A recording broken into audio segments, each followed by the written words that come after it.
I am Emily Young, the Executive Director here at the Nonprofit Institute, and I'm very excited to have some of our advisory board members here today and to be joined by my colleague, Dr. Lyn Corbett, who is the Director of Community and Governance Programs here at the Nonprofit Institute.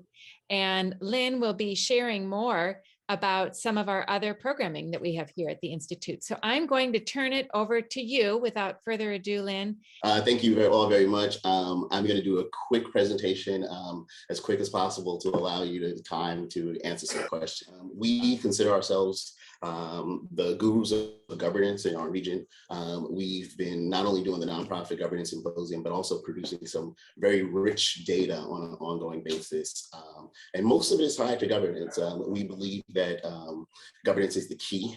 We also see that we believe in that old statement, if you see one board, you've seen one board, and that all of them are so unique and the skill sets are so important. So I'm going to run you through several of our programs that we are currently working on, and you'll see a thread of governance throughout all of them, which makes it an extremely exciting opportunity for all of us.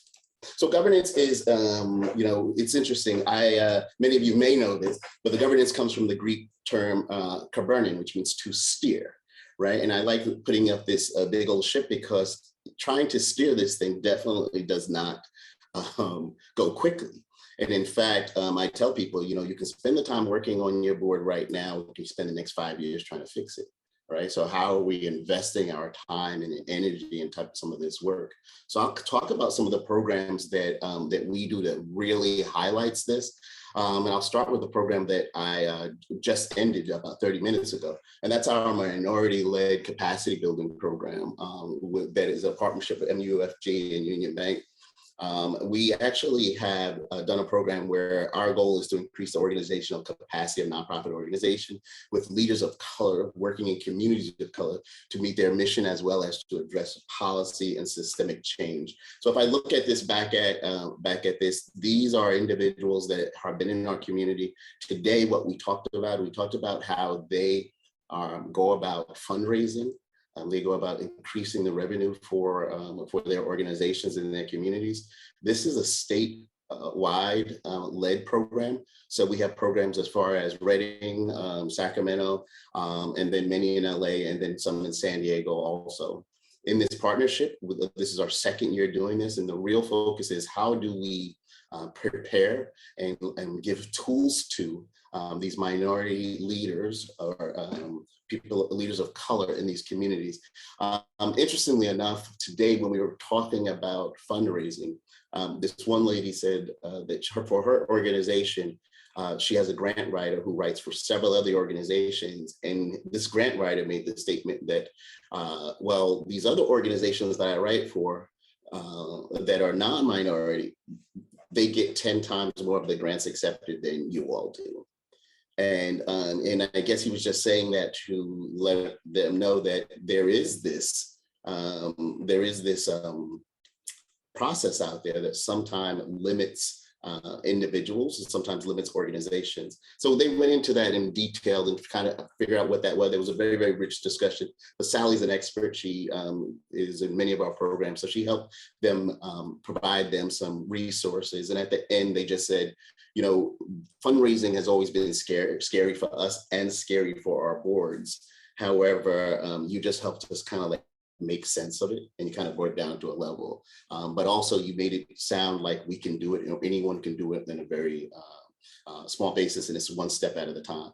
I just tell you that story just because, this program, we meet for 6 months, and we spend time with them, giving them the tools. But for us, it's more about these tools that they use in their toolbox that they can go to every time.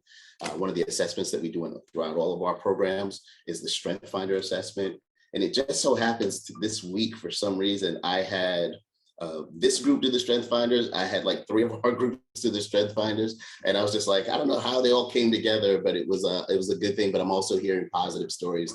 One group, there was a guy there who was a chaplain, and he says, my lead skill is belief. And I was like, yeah, that's great. That when you have a chaplain, I'd love to have a chaplain or a pastor, but their lead skill be belief. But for him, he says, for me, this is validation, right? Confirmation that I'm placed in the right place. So that we are, although we're working with individuals that are doing all this other type of work, much of the work we do is about the person. And about how are they positioned, uniquely positioned, how do they use these strengths? We say that when you know you're old, when your dreams become regrets. And these are people often at times that are looking at the work they do and still dreaming, still trying to transform communities, transform their organizations.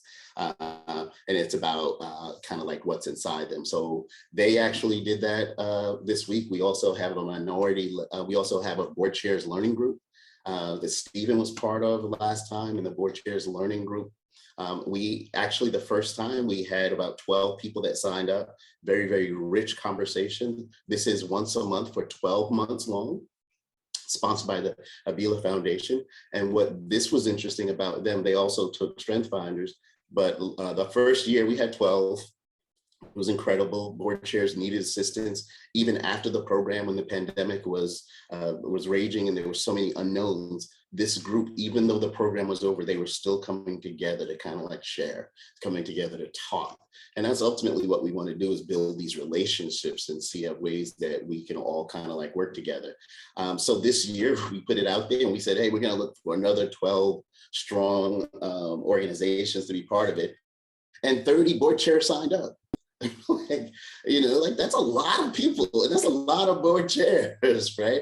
So, but they literally, one gentleman who's been a board chair for many, many years in different organizations, after this second session, he sends us an email and says, hey, I got to tell you, I've been around a long time, but this has been tremendously rewarding for me.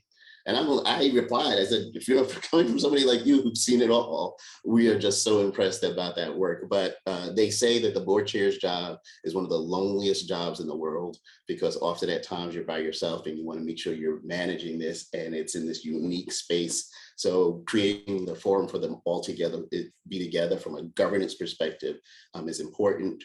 All of the programs, all of the programs have a governance component of it, either providing them training or working within them. So I just mentioned two programs, the minority-led organization programs, and then now the board chairs learning group, where we talked about strengths and we go in it. So strengths in this way is looking at it as what Don Clifton says, what will happen when we think about what is right with people rather than what is wrong with them.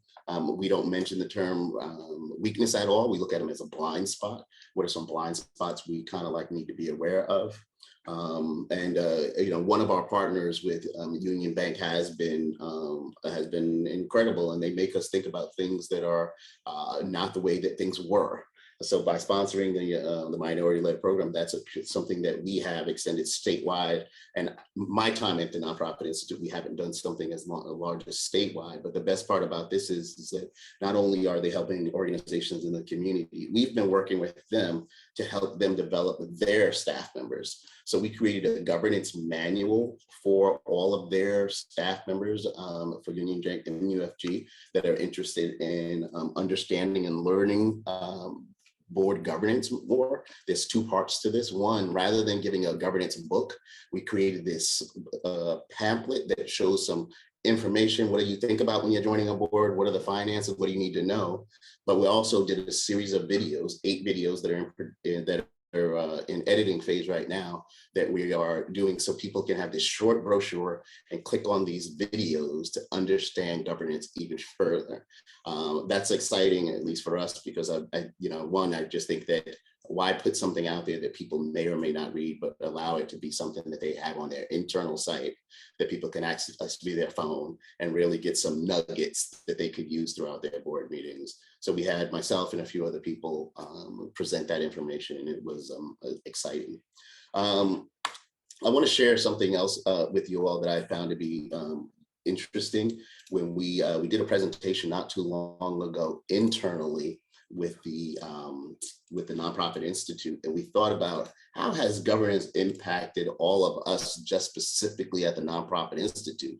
So we engaged our teams. I'll make it a little bit larger for you here. And what we started to ask ourselves, well, what are some ways that from NPI, how governance has connected all of us? And then we had all of these dots and stuff around here. But what we did was, it looks like a masterpiece for some of us art lovers.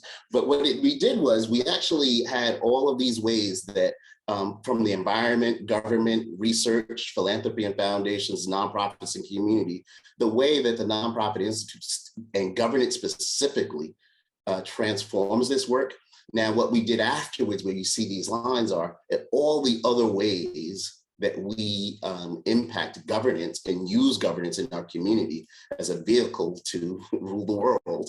And Nonprofit Institute staff have the ability to write their information and name and organizations that we're able to touch. From a research perspective, looking at the Equinox dashboard, getting called into the Santa Barbara Foundation to provide some research and data for them, the San Diego Foundation, the Midway, and some of the things the Castor Center is doing, Leaders 2020. So there's so much work that even within the Nonprofit Institute, as vast of the different programs that we have, we realize that one of the common threads are in relation to governance, and how governance can help transform communities, how governance can help transform the way that we work together, but also provide purpose for many of the people who want to help individuals and help just to transform the way that our communities function. We also had the chance to put on the individual board service and the Regional Climate Collaborative in other ways that we all kind of like work together from a governance perspective, and in different parts, including even some of the government work that we're doing. So I thought I'd show you all this to realize that we just don't talk about governance, and we just don't have a few programs, but we bleed governance, right? Knowing that this is a tremendous way that people can use to move communities forward. Thank you so much, Lynn. Does anybody have any questions about any of the programs that Lynn has talked about today?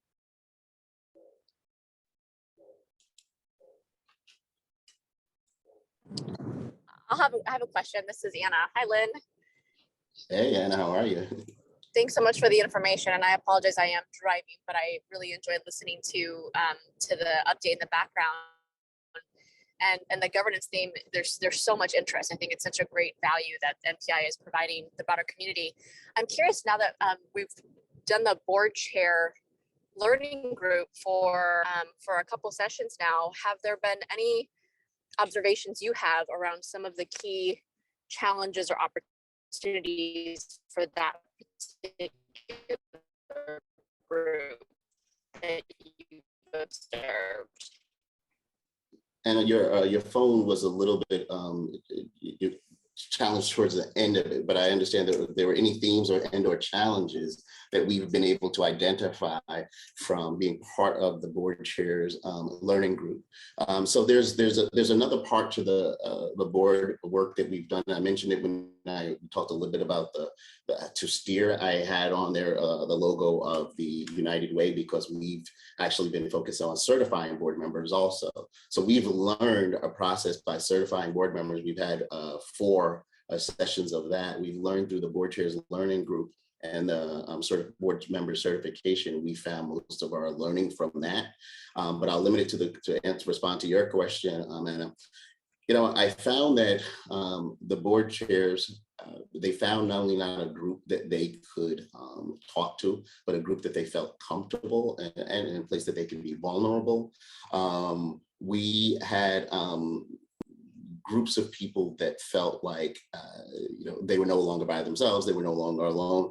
But what I didn't share in detail is that we actually don't have a curriculum, a specific curriculum that we say we must kind of like share. I usually go in, or we'll have a presenter come in and spend maybe of the 90 minutes we spend together, maybe 10 to 15 minutes is on introducing a concept, but the rest of it is led by this group, developed by this group, and have dialogue from them.